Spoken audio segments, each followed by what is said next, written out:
Existe uma parcela da sociedade que quer ser o pai e a mãe de todo mundo Sim. e quer meio que controlar com esse medo, mas quer controlar, quer dominar o que as outras Sim. pessoas podem fazer. Eu chamo isso de intolerância à mudança. Elas querem a preservação do status quo. Você parar para ver, as ideologias, assim, tem um monte de ideologias políticas, todos os tipos. Mas se a gente consegue simplificar, de maneira simplificada, estruturar todas as ideologias existentes em só 2 eixos. Um que é da maior intolerância à mudança a maior tolerância à mudança, do outro da maior intolerância à desigualdade a maior tolerância à desigualdade. Essa é até uma coisa interessante que eu escrevi recentemente eu fiz um estudo grande, escrevi, ainda não está publicado, exatamente sobre isso, sobre como se estruturam todas as ideologias existentes no cérebro humano. É uma meta-teoria sobre como funcionam as ideologias. E quer saber um pouco? Que é totalmente isso. É basicamente assim.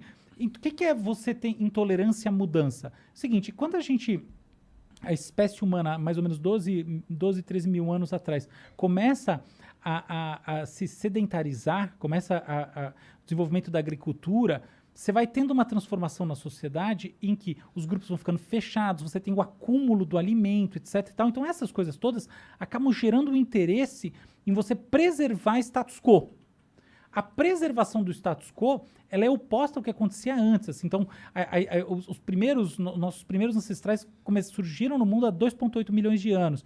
De 2,8 milhões de anos até 12 mil anos atrás, então o Paleolítico, ele é uma era em que você tinha grupos nômades que não armazenavam alimento. Então tinha uma coisa assim que... Então nesses grupos as coisas eram principalmente, não exclusivamente, horizontais, as relações. Entende? Então, e as pessoas simplesmente circulavam. Então, por que elas circulavam? Porque elas iam onde tinha alimento.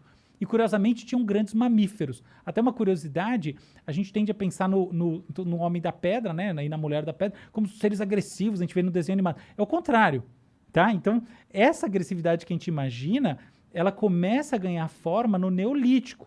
Tá? E, sobretudo, através de uma mudança climática, que a gente sai do que a gente chama de Pleistoceno, tá? Então, numa era do gelo, uma era cheia de glaciações, não só gelo, tá? Mas de flutuações de temperatura, que justamente era um negócio que não permitia você segurar, assim, tá? Fazer o armazenamento, o planejamento alimentar, para uma era de fixação do tempo. E aí você pode fazer agricultura justamente porque tem sazonalidade.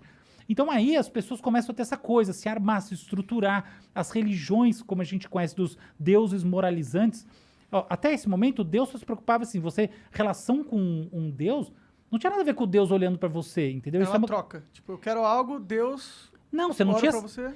Não, era tipo assim, era a espiritualidade, por exemplo, tá? A espiritualidade é uma coisa que surge como experiência muito antes. Até, por exemplo, tem uma etnóloga, uma pessoa que estuda etologia, uma etóloga, desculpa, chamada Jane Goodall, que estudou isso nos chimpanzés. Então, por exemplo, o chimpanzé tem o ritual da cachoeira, umas coisas muito interessantes. Da cobra piton. O que é o ritual da cachoeira? O chimpanzé, tem até um artigo meu na minha coluna, lá no UOL, sobre isso. O chimpanzé é maluco lá na beira da cachoeira fazendo um ritual espiritual, tá? Sério? Isso acontece ainda? Sim. Que da hora. Será que tem imagem disso? Tem vídeo. Pô, tem um vídeo num artigo meu. Busca aí. Como que ele buscaria o Jean, se ele fosse buscar? Oi? Ritual o quê? Dos chimpanzés, em inglês talvez ajude mais. Chimps Ritual... Chimp Ritual Python Snake. Ou Waterfall. Qualquer um deles. Tem vários. Mas resumindo... Então, a gente não é bem espiritualidade, é forçar a barra isso. Mas tem alguma coisa, da natureza, tá? E os deuses, como a gente começa a entender depois, que são esses deuses que eles se preocupam com a nossa ação, o que uma pessoa faz em relação à outra. A gente chama isso de deuses moralizantes, tá? Os grandes deuses. Eles surgem nesse contexto, tá? Historicamente, tá? Não estou discutindo a crença de ninguém. Mas eles surgem nesse contexto de uma sociedade que já está organizada ali e que justamente começa a ter o quê? Qual que é o princípio nessa sociedade? Você começa a ter necessidade de preservar o status quo. Então, essa é a intolerância à mudança. Intolerância à mudança não é coisa ruim necessariamente. É assim, você tem que armazenar o alimento, Não é bom que se mude coisas que estão funcionando, né? Tem esse negócio. Por outro lado, se você não muda, você não evolui. Então, é esse jogo de forças, entendeu? E aí, o segundo jogo de forças é o da desigualdade. Então, por exemplo, dentro no Paleolítico, as coisas eram muito mais horizontais, como eu falei. Até porque os homens saíram para caçar, então a própria questão de quem é seu filho não é tão clara quanto é hoje em dia, então as famílias nucleares não eram tão claras. É uma coisa que é complicado discutir cada caso, porque tem exceções, mas na média tem isso. E aí Tem que entender que era uma sociedade primitiva, né? Uma sociedade primitiva. Totalmente diferente Exato. do que a gente está acostumado. Exatamente. E aí, qual que é o negócio? Quando esses grupos começam a se organizar dessa maneira, naturalmente surgem hierarquias. São hierarquias principalmente masculinas. A lógica da guerra surge nesse contexto. Então aí você começa a ter o quê? Maior tolerância à desigualdade. Por que tolerância à desigualdade? Tolerância ao fato de que você investiu aqui para ter esse núcleo energético, alimentar, etc. E tal, e outras pessoas não têm.